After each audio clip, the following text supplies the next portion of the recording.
Exactly. And German pronunciation. But over here, on the right, we have what's called a Lauver Dachstuhl roof, and these are, you have to realize that in the colonies at that point, the influence, what they were building, was influenced by their European roots. So in Pennsylvania, we kind of had a melting pot of people, but a lot of the people that came here came from what they called the Palatinate region,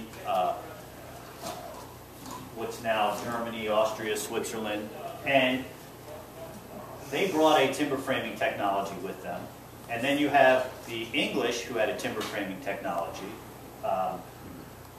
and this very heavy roof framing structure was a German precedent that basically you had a double attic floor. But if you've ever, that picture doesn't really do it justice. You have to get up there and see how massive these timbers are. I mean, it's a little baffling why they thought they needed them quite as heavy as they did.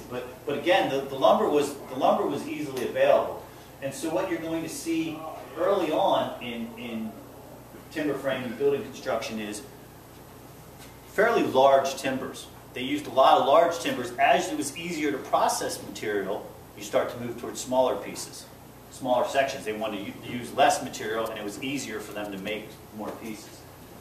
This is just an example of this is a log barn in, this is northern Dauphin County, Congo Valley, and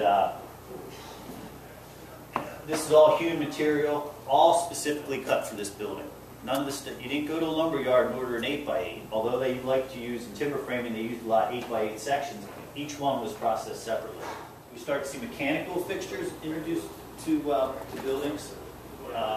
Large glass plate again, like I mentioned. The window size, I didn't talk about this whole lot, but the glass sizes, as the glass technology improves, the window sizes keep getting bigger. So you look at the earliest buildings, they're very small. Those very small diamond leaded casement windows we saw.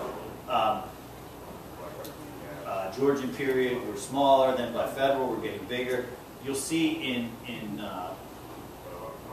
people of means at this time that could buy expensive glass had bigger windows. You didn't have money, you didn't have big windows. And then paint, by the time we get to 1880 or somewhere, I want to say the first canned paint. Somebody tell me when canned paint came out? I have to believe. Canned paint, 1860. So you could buy a can of paint in 1860.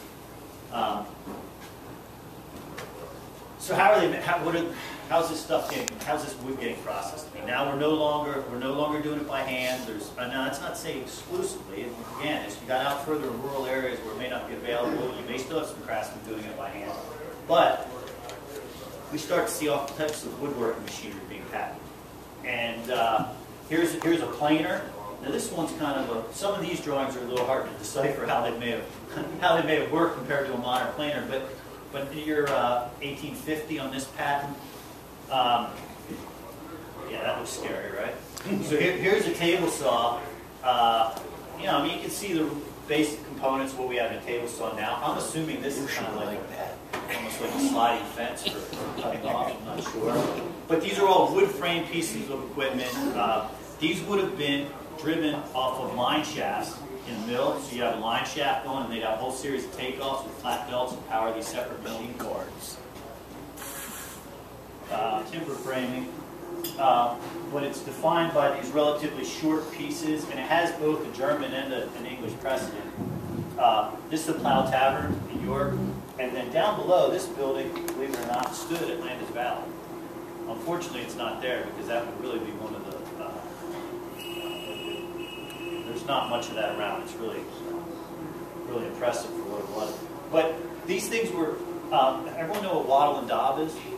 Right? So you build this timber building, and then you insulate or fill the space in between with clay, straw, stone, they chink it with.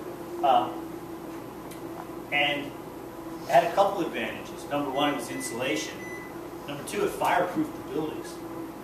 Okay, because if you don't have an airspace in there, fire can't move the way it does through a hollow wall cavity. Now we're back, we just took a big jump back, right? We just went from 20th century back to the 18th century. But I just want to get through a couple slides here quick to show you some of the things that. So here's examples of the English precedent for the half timber. Here's examples of German precedent. German. All right.